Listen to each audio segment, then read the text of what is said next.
قرآن کریم سراپا شفا ہے، سارے کا سارا قرآن کریم ایک شفا ہے۔ جیسا کہ اللہ تعالیٰ قرآن کریم میں فرماتے ہیں وَنُنَزِّلُ مِنَ الْقُرْآنِ مَا هُوَ شِفَاءٌ وَرَحْمَةٌ لِّلْمُؤْمِنِينَ، اور ہم قرآن اتارتے ہیں جو کہ شفا ہے اور ایمانداروں کے لیے رحمت ہے۔ سراپا شفا قرآن کریم میں سے ایک شفائیہ دعا وہ ہے جو حضرت ایوب علیہ السلام نے کی تھی، اور سامعین کے علم میں ہوگا کہ سیدنا ایوب علیہ السلام ایک لمبا عرصہ بیمار رہے۔ ان کی بیماری کا ذکر قرآن کریم میں سورۃ صاد میں بھی ہے اور سورۃ الانبیاء میں بھی ہے۔ سورۃ الانبیاء میں اللہ تعالیٰ نے وہ دعا جو سیدنا ایوب علیہ السلام نے اللہ تعالیٰ کی بارگاہ میں کی اور جس کے نتیجے میں اللہ رب العزت نے ان کو شفا عطا فرمائی، وہ ذکر کی ہے۔ چنانچہ اللہ تعالیٰ فرماتے ہیں ایوب اذ نادى ربه انی مسنی الضر وانت ارحم الراحمین، اور ایوب علیہ السلام کا ذکر کرو کہ جب اس نے اپنے رب کو پکارا کہ اے میرے رب مجھے بیماری لاحق ہو گئی ہے، بیماری لگ گئی ہے اور تو ارحم الراحمین ہے۔ اب دیکھیں نا کتنے پیارے کلمات ہیں، کوئی گلا شکوہ نہیں، کوئی شکایت نہیں، لمبا عرصہ بیمار رہے ایوب علیہ السلام۔ تو یہ بھی نہیں کہا کہ یا اللہ بیماری ہے شفا عطا فرما، یہ کر اشارہ کیا کہ میرے رب مجھ کو بیماری لگ گئی ہے اور تو ارحم الراحمین ہے۔ ایوب اذ نادى ربه انی مسنی الضر وانت ارحم الراحمین۔ تو یہ جو دعا ہے نا جو سیدنا ایوب علیہ السلام نے کی اور اللہ تعالیٰ نے اس کو قرآن کریم بنا دیا، یہ دعا ہمارے لیے ہے نا، قرآن بنی۔ قرآن سراپا شفا ہے، سراپا رحمت ہے۔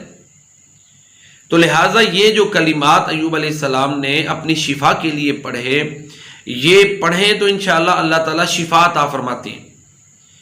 اس طرح پڑھ سکتے ہیں رب انی مسنی الضر وانت ارحم الراحمین، رب انی مسنی الضر وانت ارحم الراحمین، رب انی مسنی الضر وانت ارحم الراحمین، اے میرے رب مجھے بیماری لگ گئی ہے اور تو ارحم الراحمین ہے۔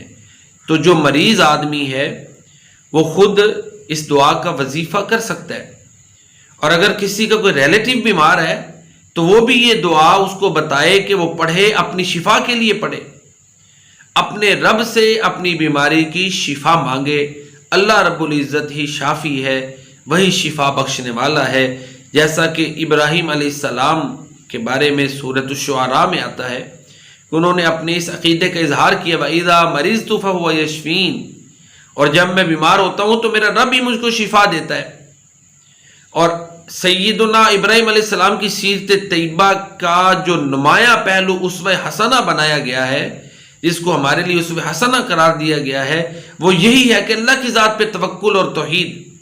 تو لہٰذا سیدنا ابراہیم علیہ السلام کی یہ دعا وَإِذَا، یعنی یہ کلمات، یہ عقیدہ ہمیں عطا کیا گیا ہے کہ ہمارا بھی عقیدہ ہونا چاہیے، شفا اللہ تعالیٰ نے دینی ہے، اسی کی بارگاہ سے مانگنی چاہیے۔ شفا کے لیے وہی الفاظ، وہی دعائیں بہترین ہیں جو انبیاء کرام نے مانگی ہیں، جو ہمارے پیارے نبی کریم صلی اللہ علیہ وآلہ وسلم نے سکھائی ہیں۔ انہی دعاؤں میں سے ایک دعا سیدنا ایوب علیہ السلام کی ہے جو میں نے آپ کے سامنے ایک بارہا پڑھی ذکر کی، رب انی مسنی الضر وانت ارحم الراحمین۔ اللہ رب العزت کی بارگاہ میں دعا ہے کہ اللہ تعالی ہمیں صحت والی، ایمان والی زندگی عطا فرمائے اور ہمارا ایمان پر خاتمہ فرمائے۔ وما علینا الا البلاغ المبین۔